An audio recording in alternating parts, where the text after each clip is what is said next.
están? Qué gusto saludarles. Es una emoción, como todos los podcasts que hacemos aquí en Diana Rubalcaba, el podcast. Agradezco de antemano al Beat Center, que es donde se graban las instalaciones y que sin su apoyo no fuera posible este gran esfuerzo de contenido y de traerles a ustedes a personalidades que puedan llegar a inspirarlos y a motivarlos y que sepan ustedes qué hay detrás de todo lo que ha tenido que pasar para llegar a donde está. Este es el podcast, el episodio número 26 ya, y estoy sumamente emocionada porque el tema que vamos a ver y el personaje que vamos a desmenuzar a través de toda su historia y saber todos los detalles, por qué es como es, por qué piensa como piensa, qué es lo que la influyó, porque es una gran mujer. Déjenme les digo que ella es psicóloga, licenciada en psicología organizacional, tiene especialidad también en psicología dual, tiene una maestría en sexología clínica, así que imagínense todo el contexto que puede llegar a tener, unas cuantas palabras de toda su sabiduría por herramientas. En temas de experiencia, está en el Consejo Directivo de la Clínica Libre de Adicciones. Ustedes creo que ya la conocen porque está súper posicionada, pero además está en un patronato, es presidente de la Fundación Libre de Adicciones AC, es maestra en prevención de adicciones en el CETIS de preparatoria, que ha de ser una gozadera de los alumnos contigo y ahorita la vamos a presentar. Hace también consulta privada, da conferencias y por supuesto que también se dedica y la pueden contratar para asesorías empresariales. Qué increíble poder llegar a contratarte para tener más productividad en cualquier empresa y más resultados. Y bueno, la pueden seguir en sus diferentes páginas, pero para ya no hacerla de tos, bienvenida al episodio número 26 de Diana Rubalcaba, el podcast, Alexandra Rubio. Tienes que yo lo aplaudo también. Sí, tienes que aplaudirte. Gracias claro. Muchísimas gracias por la invitación. Sí. Estoy muy contenta de estar aquí contigo y sobre todo con todas las personas, con tu audiencia, y espero poder aportar algo el día de hoy. Estoy segura que así va a ser. Y la gente también, al mismo tiempo como yo, y yo creo que estamos en una circunstancia social que le mueve el tema de las adicciones, claro, que le mueve ya más que antes el tema de la salud mental, que es importantísimo, no solamente en un hogar, en una colonia, en una sociedad y en el mundo a nivel mundial, ¿no? Sin embargo, quiero enfocarme en la primera parte, claro, para conocer tu historia, por qué te dedicas a lo que te dedicas, sé la influencia que tuvieron tus papás en ti, que siguen teniendo, y has tú tenido esta tarea desde muy chiquita que te ha apasionado tanto, me imagino, que por eso estás donde estás. Entonces empieza con tu historia. Muchísimas gracias, Diana, y sobre todo es una excelente pregunta porque ¿de dónde nace todo esto? ¿No? Sí, ¿De dónde sí. nace Clínica Libre? ¿De dónde nace Fundación Libre de Adicciones? Y nace de una historia familiar donde teníamos dos opciones: hacer algo al respecto de la enfermedad de la adicción o simplemente quedarnos callados y asumir que esto no estaba pasando. Y para serte honesta, por muchos años decidimos hacer como si no estuviera pasando absolutamente nada. Porque se les presentó por la ignorancia en un familiar, claro, una situación así. Tenemos orgullosamente un familiar con un trastorno de uso de sustancias, y digo orgullosamente porque hoy comprendo que es una enfermedad. Claro. Antes no lo comprendía y venía este estigma de decir que nadie se entere, estas frases que nos decimos como la ropa sucia se lava en casa, que sí, nadie sepa. Sin embargo, vivimos en una ciudad donde barda con barda se escucha todo lo de nuestros vecinos, sí, y todos estaban enterados de lo que sucedía en casa, menos nosotros, por sí, esta negación. Lamentablemente. ¿A los cuántos años tenías tú cuando estaba pasando esta situación? Tenía aproximadamente unos 12, 13 años. Marcó. Y marcó totalmente, y sobre todo cuando es un familiar que amas con todo tu corazón y que sobre todo ves para arriba. ¿Antes de esto veías las adicciones algo muy lejano? Ni siquiera las conocía, ni siquiera había escuchado la palabra o el nombre de las sustancias, sí, ni siquiera tenía ni la menor idea que las sustancias son irrelevantes cuando hablamos de adicciones. Realmente lo que importa son los mecanismos de defensa, nuestros valores, nuestra comunicación. Entonces era un desconocimiento, no, claro, el poder decir no también, el poner los límites, que entonces cuando nos abundamos a un programa de recuperación y decidimos individualmente, los miembros de la familia, poner nuestra vida y nuestra voluntad en las manos de un programa de recuperación, fue cuando nos dimos cuenta que nuestra vida tenía que cambiar 100% y para toda la vida. Y en ese momento tenías 12 años, quiero imaginarte y remontarnos a todos, también a los que nos están escuchando, ¿qué estaba pasando por la mente de una niña? ¿Había simplemente conductas que no eran normales o ya generaban un problema no solamente de preocupación? Creo que lo más grave es la costumbre. Nos acostumbramos a vivir mal, que se nos hace cómodo. Esperamos el grito porque estamos acostumbrados al grito. Estamos acostumbrados al golpe, al ruido, que se vuelve también en un modo y un estilo de vida. Que ese estilo de vida, que si yo te comparto que lo empecé a ver a partir de los 12, abarcó hasta los 16 años que en familia tomamos la decisión de hacer algo al respecto. 4 años. Entonces, 4 años. Pudiendo o tratando de sobrevivir. Exacto. A como les dio a entender. Totalmente. Sin tratarlo, pues. Sin tratarlo, sin hablarlo y sobre todo como esta cuestión que mencionan en muchas literaturas, con un elefante en la sala, que todos lo podemos llegar a ver, pero nadie comenta del tema. Es decir, venía y ¡ay, otra vez! Y así pasaban los días. Y así pasaban los días, las horas, y crecía más un resentimiento. ¿De dónde crees que se haya originado? Me imagino que ya ha pasado tiempo y ustedes han podido tratar de asimilar y entender. Uno por la recuperación, otro por el apoyo del contexto familiar de la casa. Creo que es sumamente valioso e importante tener gente que esté ahí firme, ¿no? Claro. Aunque no te gusten lo que te digan, es como te lo están diciendo con amor. Totalmente. Entonces, deciden ustedes a lo mejor tratarlo, ya hablarlo con familia, porque cada quien lo hablaba de manera individual. Pues la verdad es que estuvo un momento en el que ya, no quiere decir que nos cansamos, sino que ya la gota que derramó el vaso y el vaso ya estaba derramado desde hace muchísimo tiempo. Pero estábamos esperando esa gota. Llegó un momento en el que, ¿qué más tenía que pasar? ¿Qué más teníamos que aguantar? Que nos llegó, y sobre todo mi mamá, el valor de tomar las riendas y decir, algo tenemos que hacer ya.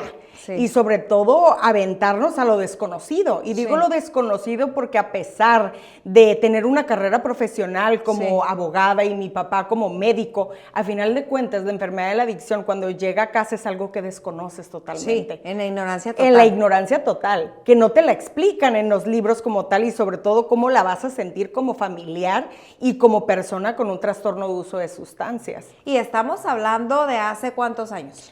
Hace 17, 18 años. Hoy sí encontramos con centros, con clínicas, con todo. Antes había... La verdad es que en Tijuana había una institución y había anexos y había centros de rehabilitación, pero en el desconocimiento también había este estigma de decir qué pasa si lo van a golpear, qué pasa si le van a hacer algo. Adentro. Claro, o también en las instituciones decíamos, ¿cómo vamos a pagar el tratamiento de nuestro familiar? Porque es sumamente un problema costoso. de salud pública. Totalmente. Y que ustedes tuvieron el privilegio de sacar por el tema de las buenas condiciones, a lo mejor económicas, pero es un privilegio. Es un privilegio. Que no tuviera que ser. Totalmente, y sobre todo es un derecho que todos tenemos como ser humano de tener la oportunidad de un tratamiento digno. Y lamentablemente en nuestra ciudad y en nuestro estado no hay lugares que puedan ofrecer un tratamiento digno y que sobre todo no maneje tiempo. Vemos otras enfermedades como el cáncer y te sometes a un tratamiento y te dejas guiar en el tratamiento. En la enfermedad de la adicción no debe por qué haber un tiempo estipulado de 28 días, 30 días, porque ahí es desconocer que es una enfermedad multifactorial y que todos somos diferentes.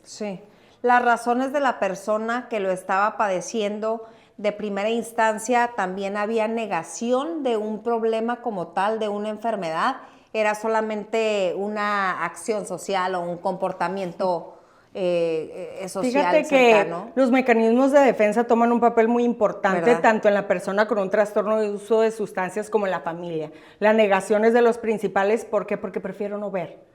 Prefiero no aceptar lo que está pasando y poner esta cortina de humo, y la verdad es que la negación eterniza la enfermedad, pero sobre todo da permisividad. Mientras yo sigo negando, sigo absteniéndome de tener una responsabilidad, por lo tanto, te permito y te permito. Y he escuchado mucho algo en familias. No me hizo tanto daño el alcoholismo, la adicción de mi familiar. Me hizo más daño la permisividad. Porque si hubieran puesto un alto a tiempo, claro, muchas cosas se hubieran podido haber prevenido. Y allí, ¿quién pudiera tener? La familia. La familia. Somos el principal benefactor, promotor, patrocinador incluso de la sustancia por esta negación. Necesito dinero para la escuela. Ay, aquí te lo doy, cuando sé perfectamente que no es para la escuela. Claro, tienes que ir a pagar la colegiatura. Totalmente, pero nos ponemos una venda en los ojos cuando sabemos que ese dinero va para una sustancia, pero no lo quiero ver. Y lo ves ajeno, llega a tu casa, no saben qué hacer, hay negación de 4 años, empiezan a tomar acción, que es tu mamá, que me imagino que es la que tiene la fortaleza, porque tienes que tenerlo, ¿no? Muchísima fortaleza y valor. Y valor para hacerlo. Entonces, ¿lo llevan a dónde? Lo llevamos a nuestro familiar a una institución fuera de la ciudad, pensando y deseando y poniéndonos en las manos de Dios lo mejor. Y el programa ustedes pensaban que era completo. No teníamos ni la menor idea. Sí, antes de meterse al mundo, ¿no? Lo único que sabíamos era que ya no podíamos más. Sí. Y que cualquier cosa que estábamos haciendo no estaba funcionando. Así es que intentar algo diferente, pues por lo menos iba a ser algo distinto a lo que estábamos acostumbrados de hacer. Ya no teníamos otras opciones. Sí. El ver el desgaste físico y emocional de una persona que amas es sumamente denigrante y sobre todo no hay una empatía humana. ¿Cómo dejas morir a una persona así cuando dices que la amas? Sí. Sobre todo es cuando comprendemos que una persona adicta es una persona incapaz de expresar lo que siente, incapaz de pedir ayuda. Entonces ahí viene nuestra parte humana de decir, si tú no puedes, yo voy a abogar por ti y yo voy a luchar por ti. Porque sé que no se está haciendo lo correcto, sé que no puedes. Que yo tengo que hacerlo. Claro. Entonces, a como Dios le dio a entender, ustedes se pusieron en las manos de esa institución que estaba fuera del alcance de la ciudad misma. Claro. ¿Cómo les fue? La verdad, al principio cuando me dijeron, tú eres partícipe de la enfermedad, no me gustó. Dije, ah, caray, ¿cómo que yo soy partícipe si tengo 16 años? ¿Cómo? Si acaso mi mamá o mi papá o mi familiar, pero ¿yo por qué? Cuando empiezo a reconocer la enfermedad que tenemos los familiares, que es codependencia, me doy cuenta de mi responsabilidad en la enfermedad. De cómo yo también participé, de cómo el quedarme callada también influyó y participó en la enfermedad que se incrementara. Y cuando te das cuenta de eso, no nada más te duele, te da vergüenza. El decir, ¿cómo participé de esta manera? ¿Cómo si digo que quiero tanto a mi familiar le estoy haciendo daño? Y con el simple hecho de negar. Ok, y ellos manejaron la institución, un término. Manejaron mucho con lo poco que tenían. Lamentablemente hay centros de rehabilitación que, como lo menciono, hacen mucho con lo poco que tienen. Los anexos son totalmente estigmatizados también en nuestro país por el hecho del consumo y de la ayuda mutua. Lo que nosotros emprendimos fue una clínica de rehabilitación que conlleva tener médicos especializados, psicólogos, psiquiatras, consultores certificados, que eso da la posibilidad de manejar un tratamiento integral. Entonces, ¿ustedes en qué momento, a raíz de todo esto, hacen libre? Cuando nos dimos cuenta que en Tijuana no había un lugar digno, que tuvimos que nosotros salir de la ciudad para poder ofrecerle un tratamiento a nuestro familiar, que dijimos, Tijuana lo merece. Pero sobre todo, algo todavía más egoísta. Dijimos, sabemos que no podemos volver atrás. Necesitamos esto para toda nuestra vida. Y al hecho de ayudar a alguien más, mantenemos nosotros nuestra propia recuperación. Y es egoísta, pero al mismo tiempo es generoso. Al mismo tiempo es generoso, ¿no? Claro. Es egoísta porque uno sabe que ya no puede volver atrás, que ya no puede dedicarse a las cosas que se dedicaba, que tiene que seguir aprendiendo y que es una enfermedad para toda la vida en la que no hay cura, pero sí hay recuperación. Por lo tanto dijimos, pues vamos a aprender, vamos a seguir capacitándonos y ofrecer algo a nuestra comunidad. Y en temas de tiempo, para darle a la gente contexto de cronológico, de todos los años, todos los días estar luchando, ¿está ahí tu familiar cuánto tiempo en esa institución que está fuera de aquí? Aproximadamente fueron unos 6, 7 meses. Meses. Nos dejamos guiar en el tiempo que fuera. Como Dios te dio, te pones en sus manos. De hecho, te voy a ser bien honesta. Cuando mi familiar tenía unos 3, 4 meses, yo volteé con mis papás y les dije, no está listo. Y mi mamá me decía, ¿cómo dices que no está listo para salir? Digo, no está listo. Algo en mi corazón, y eso le llamamos, no en psicología, pero sí en grupos y en este giro le llamamos la tripa. Cuando la tripa suena, claro, es que hay algo. Y mi tripa me decía, está mintiendo, está manipulando, nos está dando azuquitar con sus palabras, no le creo. Y le agradezco tanto a mis papás que me escucharon a pesar de mi edad, que dijeron, vamos a darle la oportunidad a Alexandra. Claro, seguía teniendo 16. Okay. Y me dieron la oportunidad de escucharme y eso me encantó porque uno se empieza a subestimar, ¿no? Cuando vive en un hogar en adicción, y el hecho de que me hayan escuchado fue algo muy importante porque nos protegió a todos. Claro, luego. Sí. Después sale mi familiar y cuando ya salió mi familiar, pues ya teníamos toda una institución en obra negra, claro. Sí. Pero aprendimos, mi papá me enseñó a poner pisos. Pero a ver, sale, claro, papel tapiz. Todo. Oye, pero aparte, sale tu familiar y es como, no quiero que regreses al entorno que facilita. Claro. Volver a caer. Claro, ¿no? Entonces ya tenemos una burbuja aquí donde te vamos a poder proteger. En nuestra propia ignorancia sentíamos que lo teníamos que proteger. Nos faltaba tiempo para comprender que el rescate también es una manifestación de nuestra codependencia. Pero ya cuando él sale, ya teníamos una institución visualizada de lo que queríamos hacer y nos pusimos manos a la obra, programa que necesitamos, que si pisos, que si cortinas, que si un albañil, de todo, y manos a la obra. ¿Tu familiar también contribuyó? También contribuyó. ¿Con la construcción? Fue algo muy bonito porque ninguno sabíamos cómo poner un piso.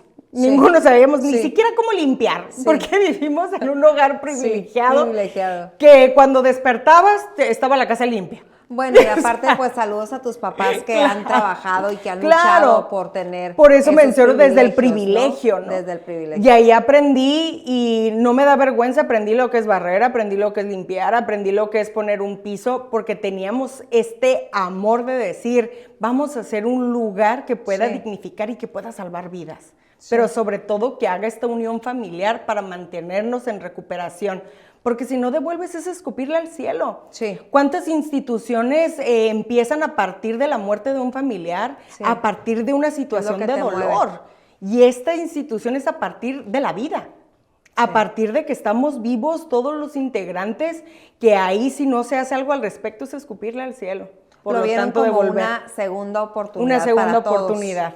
Y la cual todos merecemos. ¿Cuántas veces no estigmatizamos o apuntamos a las personas porque cometieron un error?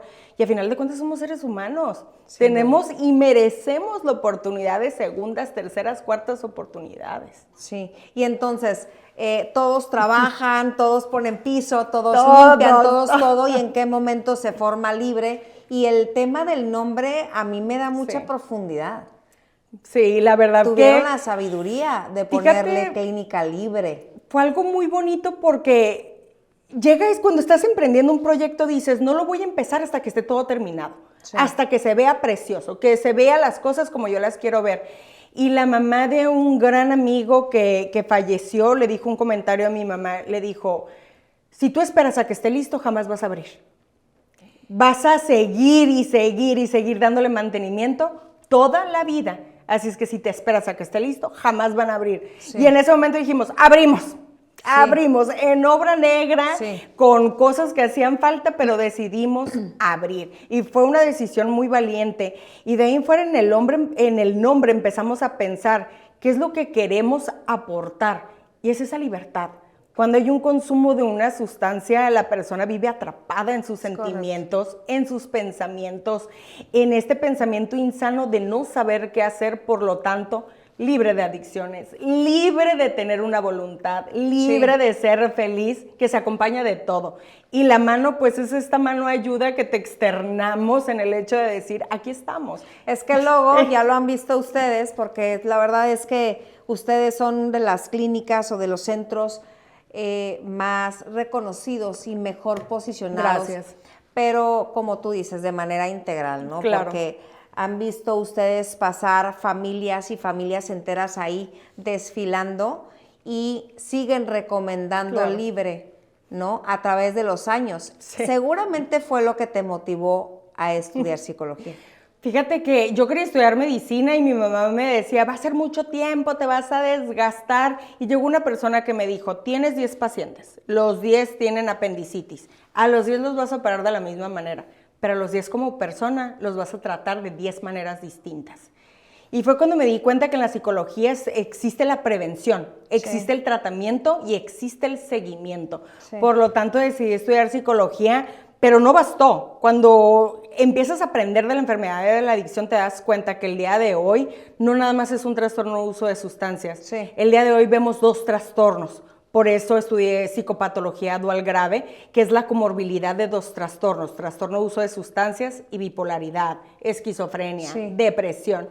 Después de ahí me di cuenta que un alto porcentaje de los pacientes tenían ya sea que una distorsión en su sexualidad debido al consumo o algún abuso, algún antecedente en su sexualidad, de lo cual me incursioné a estudiar una maestría. Es que te fue hilando, claro, ¿no? La vida te fue hilando y un conocimiento de una cosa te da otra, porque el consumo de adicciones, como tú lo dices, es un trastorno, pero que ya se ve manifestado. Claro, ante otros previos que socialmente... no está tan mal. Ay, no se le nota tanto. Sí. Bueno, es poquito, pero... Claro. Sí. La gente ya se trata en temas de psicología más que antes. Claro. Pero todavía falta. Todavía falta, pero sobre todo falta este reconocimiento a que es una enfermedad. Porque a lo mejor podemos decir, bueno, sí, yo sé que es una enfermedad. ¿La tratamos como una enfermedad? ¿Le damos el respeto a la persona que conocemos como una enfermedad? Porque yo lo puedo comparar con otras y en mi casa se vio el cáncer de mi mamá y también se vio el trastorno de uso de sustancias en mi familiar y fue un trato totalmente distinto a nivel social. Se ofrecieron misas para el cáncer de mi mamá, cadenas de oración, cadenas de WhatsApp y cuando abrimos públicamente que había esta enfermedad en casa, muchas puertas se cerraron. Claro. Entonces, podemos decir, reconozco que es una enfermedad. ¿Crees? O sea, ¿por qué socialmente? Por el estigma. El estigma, el señalamiento, también prejuicios y el hecho de no reconocer que no es el consumo de una sustancia lo que hace el trastorno, es todo lo que hay detrás. Sí. El sistema familiar, el amor, la incapacidad de expresar. Eso es realmente la patología del trastorno de uso de sustancias. Es correcto. Y no solamente están esas adicciones. Claro. ¿No? ¿Decimos? Claro. Bueno, yo hablaba en la mañana, ¿no? De la adicción que te puede generar una persona, ¿no? Es un ejemplo menso, pero, o sea, pero hay muchas adicciones. Totalmente. Hay adicción al azúcar, hay adicción a una forma de vida, pero es ¿por qué? Hace rato les comentaba, no es adicción a la Coca-Cola ni al café, ¿no? Porque a mí me encanta el café, no es la Coca-Cola. Pero la adicción a las personas es esta codependencia, ¿no? Sí. Yo soy, y no me da vergüenza decirlo, una persona codependiente porque a lo mejor no tengo una droga a la cual echarle la culpa, ¿no? De mi enfermedad y de ser rescatadora, pero mi droga de elección tiene nombre y apellido. Me consumo a personas, me consumo a mis familiares y que llega un punto en el que los asfixio por esa incapacidad de saber cómo amar. Pero es que nadie te dice. Claro, nadie te dice. Dios te debe entender, entonces los quieres, los sobreproteges y eso también está mal. Estas frases de mamás que estamos acostumbrados a escuchar, no hay nada que me haga más feliz que tu felicidad. Y esa es una dependencia emocional. Sí. Tú vive tus felicidades y déjame a mí vivir las mías. Sí. Y esa es una codependencia, esta adicción a las personas. También otras de las adicciones comportamentales, pues es la ludopatía, que últimamente se está viendo más en nuestra sociedad. ¿Por? Los alcances en la ludopatía, pues son sumamente graves, porque también se minimiza el consumo de una sustancia. Normalmente cuando vemos a una persona con ludopatía también consume alcohol, consume cocaína u otra sustancia que le mantenga esta euforia para seguir jugando. Esta emoción. Claro, pero los alcances en la ludopatía llevan a poner en riesgo a toda una familia. Porque independientemente de que no sea una sustancia como tal, es un comportamiento que estás necesitando y que provoca también otros comportamientos una vez que no estés. Una euforia, un rencor, una soberbia de decir, yo no, sí voy a ganar, déjame unos minutos más, te doy este dinero que ni siquiera tengo. Pero esto va más allá, inclusive de una actitud competitiva, ¿no? Totalmente, pero sobre todo la ludopatía y los trastornos de uso de sustancias comparten la misma personalidad adictiva. Sí. Lo único que los diferencia a ambos es el hecho del consumo. Aquí cuando hablamos de la ludopatía es un consumo al juego, sí. Que entonces ahí es mi droga de impacto. Okay. Y en el trastorno de uso de sustancias, la sustancia. La sustancia. Y en situaciones o qué podemos hacer, es que yo la quisiera explotar, porque todo su crecimiento que ha tenido y todo, pues, entre comillas, el éxito, también viene detrás mucho trabajo, mucha dedicación, mucho esfuerzo, preocupaciones, pero también dejar huella. Totalmente. Porque ustedes lo han dejado en esta región. Fíjate que han sucedido, a mí me gusta llamarlas diosidencias, sí. Porque es la manera que siento yo que Dios tiene de ponerse en anonimato. Sí. Y han venido estas diosidencias, yo recuerdo que Cetis Universidad tocó la puerta de Clínica Libre para pedir ayuda. Pidió ayuda en capacitar a los estudiantes de preparatoria y cuando mencionaron que era cuarto semestre... ¿De psicología también? No, cuarto semestre preparatoria nada más. Ah, de prepa, ok. Darles la prevención en adicciones. Me decían, puedes hacer un programa que sea como que te digo Juan para que escuche Pedro, para que no lo tomen personal los alumnos.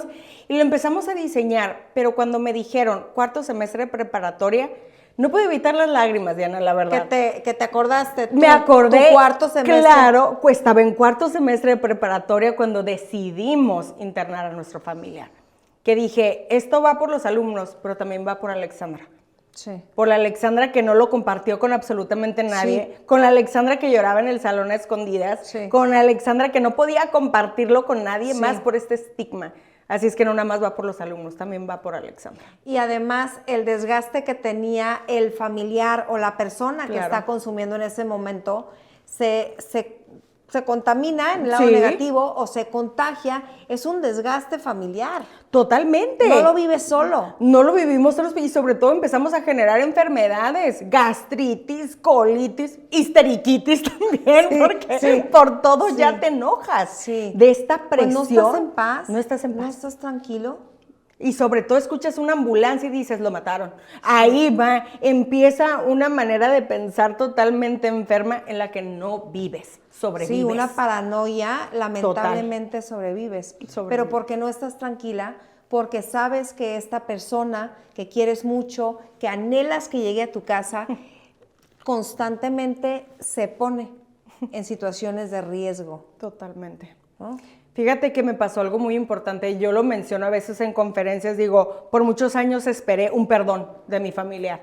Y esta cuestión, hacia mí, claro. ¿Cómo por qué? Porque yo me sentía víctima del universo, o sea, me fregaron mi existencia, me hicieron daño, fueron tantos los abusos que se vivieron que yo quiero que me pidan una disculpa. Sí, claro, me lo merezco. Claro, me lo merezco. Sí. Pero me di cuenta de esta posición protagónica también de las víctimas, de decir, ¿por qué quiero que venga aquí y me dé una disculpa? Me di cuenta que mi participación en la enfermedad de la adicción me hizo también ser una agresora en potencia. Porque me vengué de maneras inhumanas, en mi cobardía o en mi ignorancia, provocaba pleitos, provocaba situaciones, por esta incapacidad de expresar lo que está pasando en casa. Lo querías explotar. Claro, claro, y por detrás decía, te voy a joder. Acá. Pero puedo. Claro, y que te das cuenta que un perdón es irrelevante cuando comprendes que muchos de los daños fueron circunstanciales, que nadie los planeó y que nadie realmente nos queríamos hacer daño.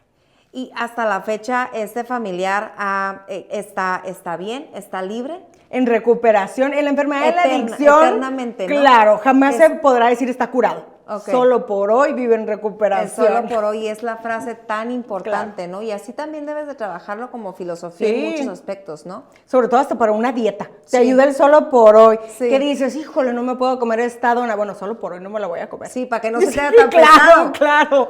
Porque tiene que ser 6 meses. No, solo por hoy. Sí, no, porque se te hace como una agonía. Entonces, pues no la cumplo. Claro. No, o sea, qué martirio. Y si se te hace mucho solo por hoy, dices, bueno, solo por estos 15 minutos no la voy a comer. ¿Hay algún programa que ustedes hayan tenido con éxito que agarraron una mezcla o combinación de todo lo que supuestamente había en el exterior? Fíjate que estudiamos de todos. Estudiamos el programa en Minnesota, estudiamos el programa de las flores de la Ciudad de México, estudiamos cómo le hacían los centros de rehabilitación y nos dimos cuenta que la magia de los centros de rehabilitación es disciplina, ayuda mutua y sobre todo estar hablando de lo mismo, por repetición. Y no quiere decir que sea monotonía, sino es el hecho de que vamos aprendiendo y aprendiendo y aprendiendo, ¿no?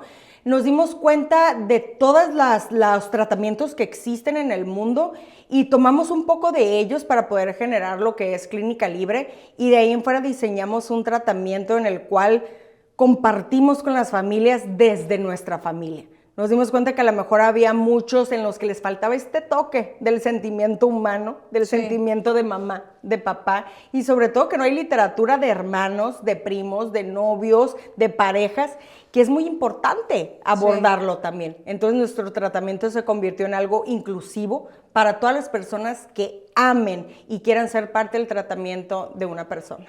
Y estas dinámicas tan enriquecedoras que creo yo, que a veces salen en las películas, que sabemos que existen, de todos estar en círculo con un profesional como tú y poder compartir las experiencias y estar conscientes de las afectaciones que han tenido para la gente que quieren, te puedo ayudar a ti a decir, es que no soy el mismo que lo hizo. Claro. Él también. Entonces, este comportamiento de la ayuda mutua, de la comunidad es lo que hace la magia, porque a final de cuentas es la misma obra de teatro con personajes distintos. Claro. Totalmente. Claro. Y entonces dices, caray, ¿viviste en mi casa? ¿O por qué? ¿Cómo sabes tanto? Una camarita. Sí. ¿Tu mamá era mi mamá? ¿O qué te pasa? ¿Por qué cuando describes a tu familia la describes como la mía?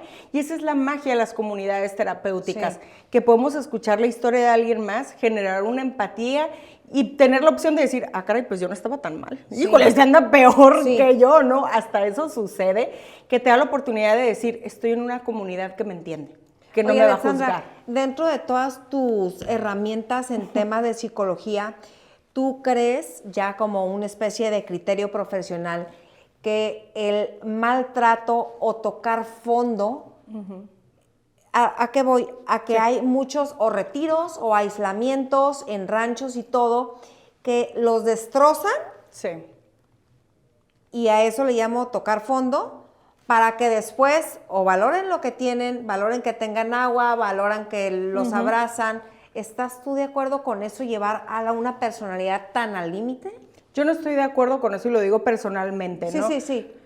Yo no estoy de acuerdo con maltratar una enfermedad, porque eso no se lo haríamos a una persona con una enfermedad distinta. Ahí es que hay un desconocimiento total de lo que es la enfermedad.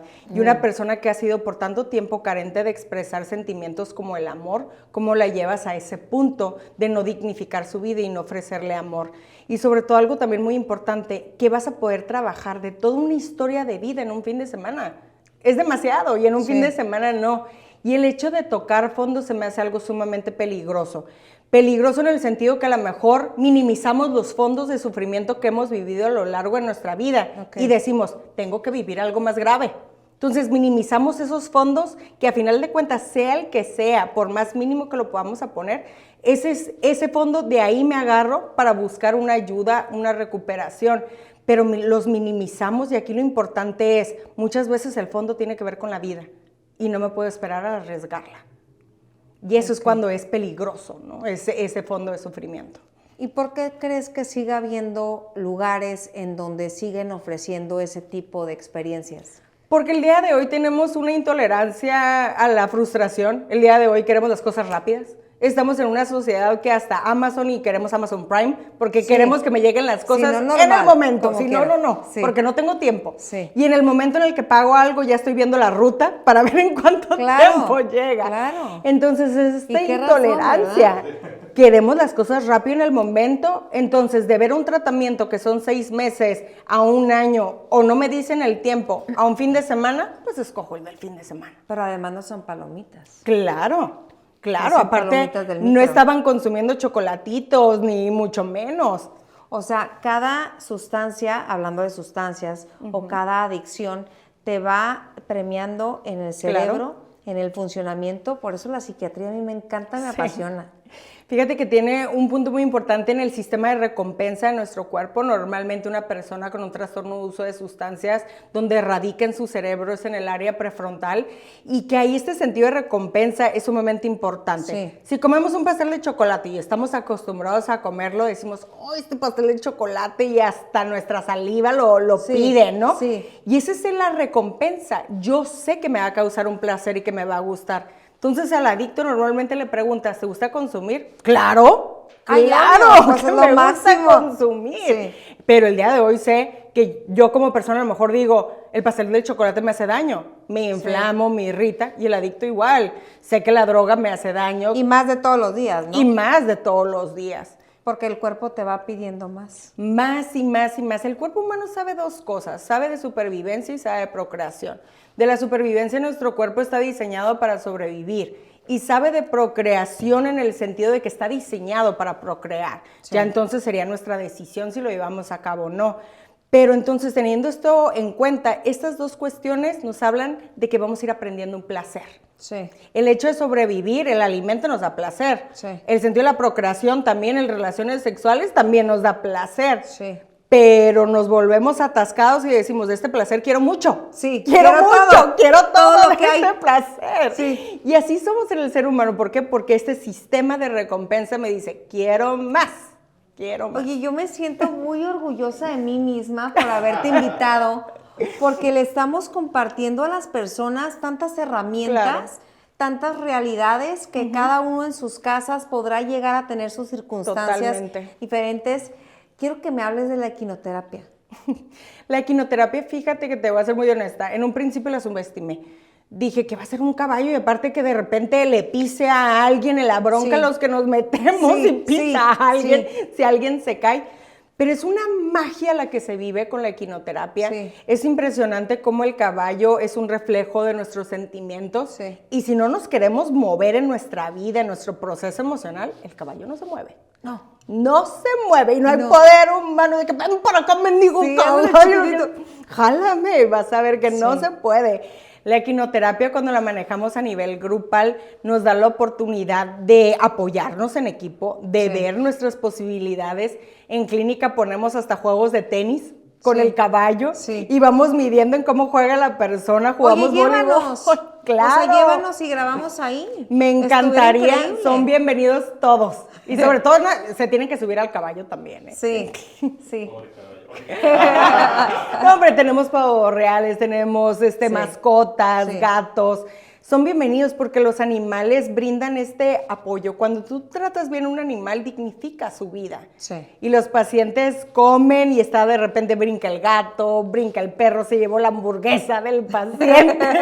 Entonces trabajas esa tolerancia. ¡Ey, el perro se llevó mi pastel! Sí. Y es como trabajas esa tolerancia, ¿no? Y el brinco a la fundación, ¿para qué? Pues quiero pensar que para que se siga sosteniendo y sobre todo para socializar y que la gente también se involucre en este tipo de centros, ¿no? Nos dimos cuenta que el hecho de seguir, darle like o comentar a una clínica de recuperación, pues no cualquiera, porque estás siguiendo una clínica, te internaste o algo, entonces había un estigma ante las redes sociales de una clínica de rehabilitación.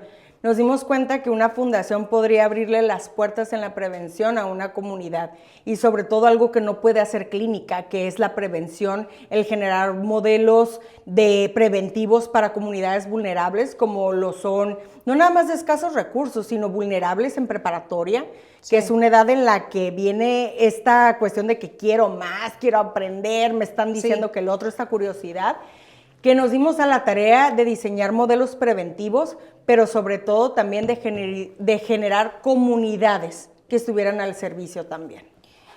Y si una persona en este momento, por ejemplo, está pasando en su casa algo similar a tu familiar, alguna sustancia que ingiera y que le provoque todo este vacío, ¿qué le puedes decir? En primer lugar, pues obviamente es el momento, es la oportunidad para que tu cámara 2 pueda llegar a dar el mensaje de tus redes sociales, de cómo se acerquen, el tipo de programa que tienen y cómo vencer el miedo para dar el paso de ir. Pues me dirijo aquí directamente con ustedes, con todo respeto y para ti también.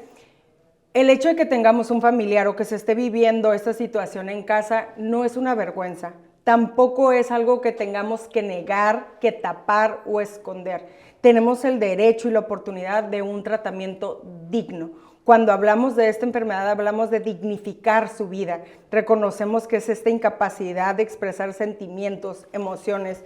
Te puedo decir a ti que me estás viendo, te puedo decir que tu familia no es la única en esta situación. Que tu familia no es la única que ha vivido situaciones que a lo mejor no te atreves ni siquiera a mencionar. Lo que te puedo decir es que hay ayuda para nosotros, que existen tratamientos y que sobre todo nos merecemos vivir.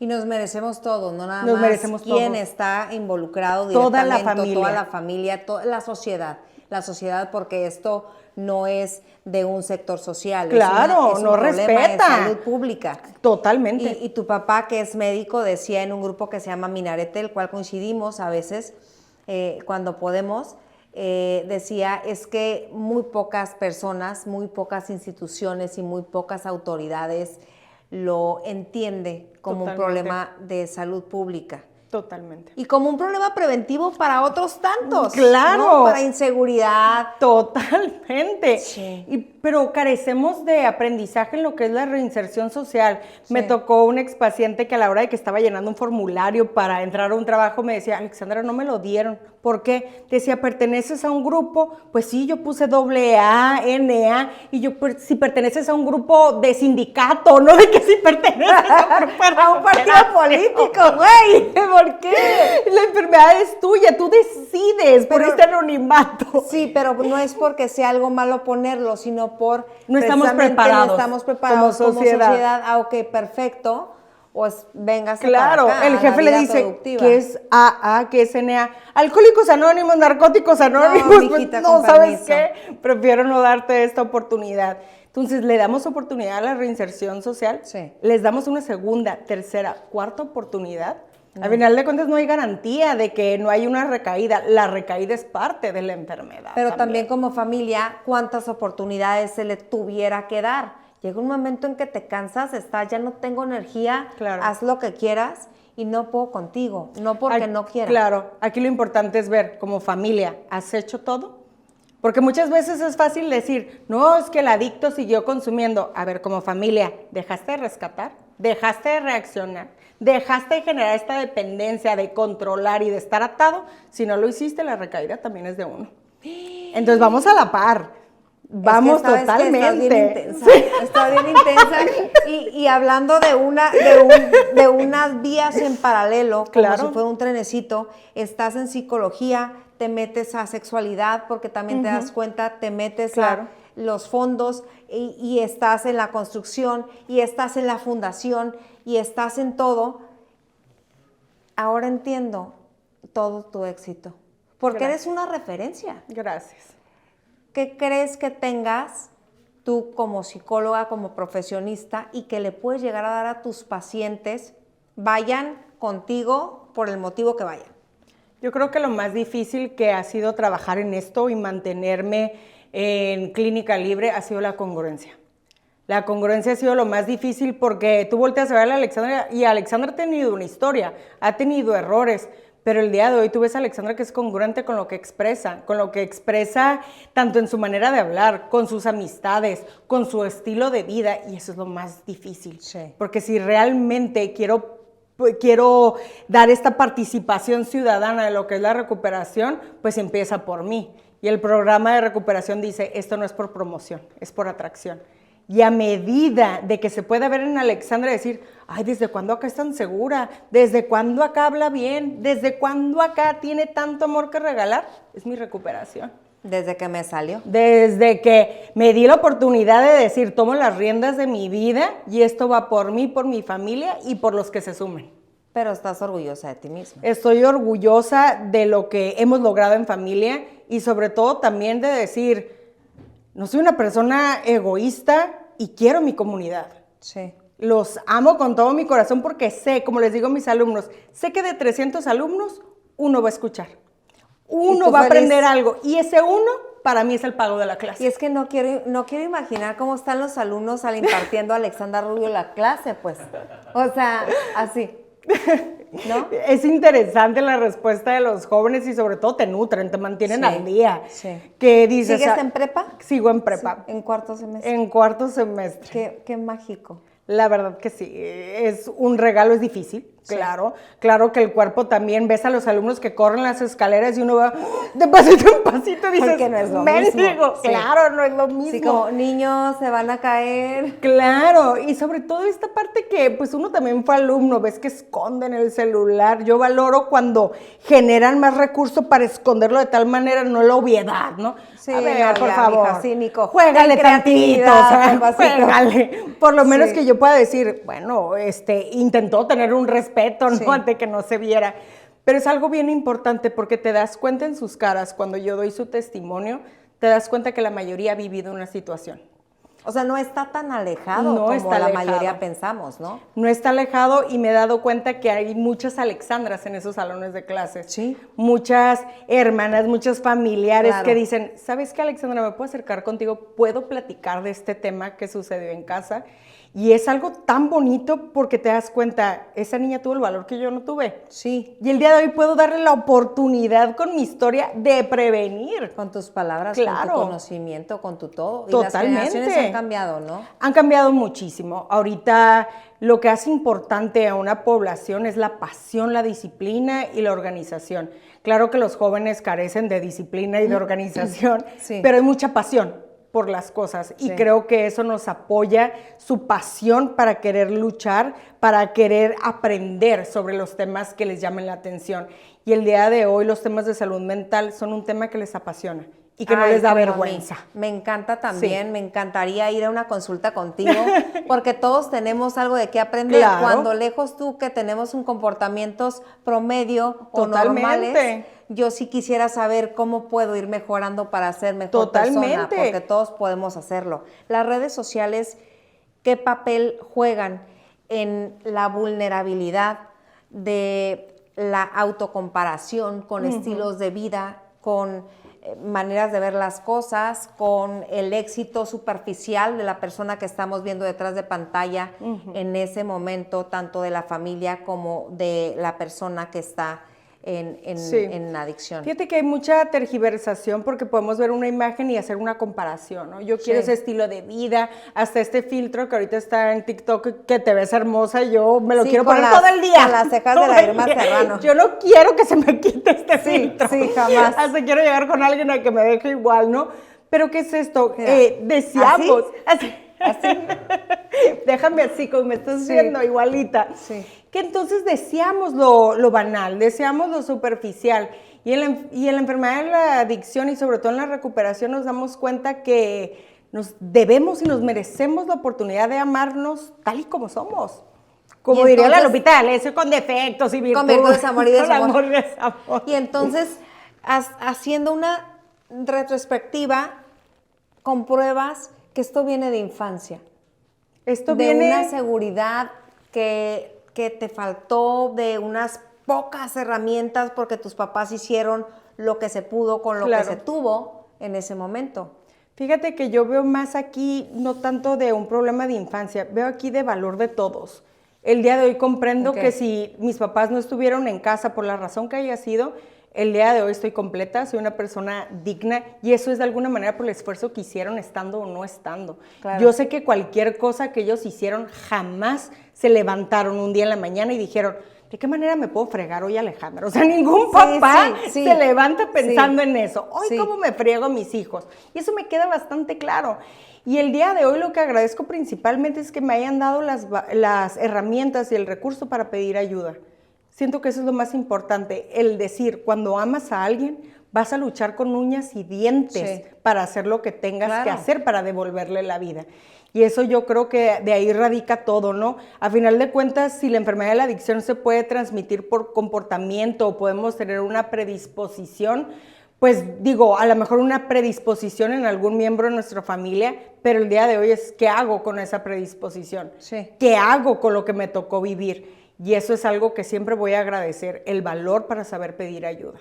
Y tampoco, Alexandra, tampoco es una garantía que papás que están 24/7 totalmente sea totalmente una garantía de éxito. Yo les pregunto a papás, ¿tienen a sus hijos en redes sociales? Y la mayoría dice, sí. Pues ¿cuántos de ustedes no saben que están bloqueados de muchas cosas? Claro. Que los tienen restringidos. Claro, entonces, y ser papás también tiene su chiste, pues, totalmente. Porque les brindas herramientas, pero ellos ya traen información también genética, otras que desarrollan por todo el entorno. Sí. Entonces tiene su chiste la psicología, la neurociencia, el comportamiento social, pero sobre todo lo que ha derivado este gran tema de salud mental, hay que hablarlo y hay que hablarlo más.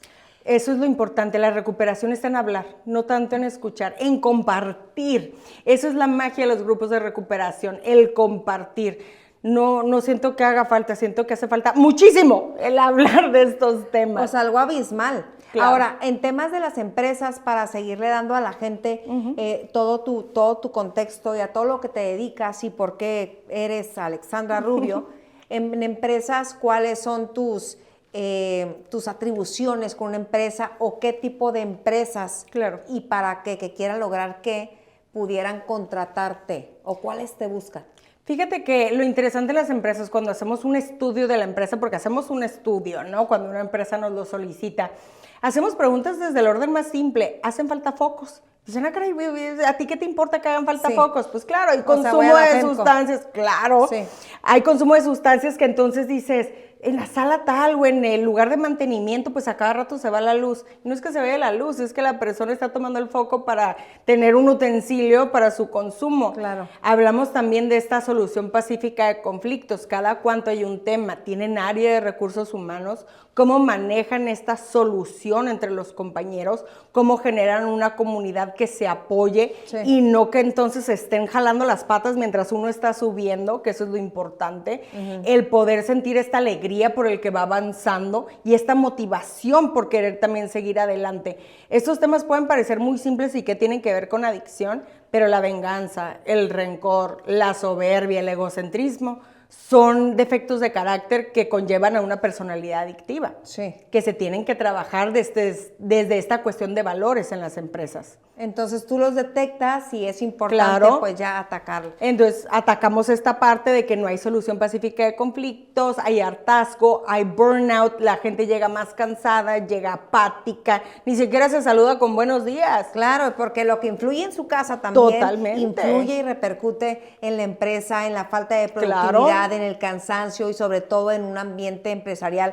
Alexandra, qué gusto de verdad me da tenerte. Te vamos a traer más veces. Las veces que quieran. Porque creo que la gente tiene muchas dudas.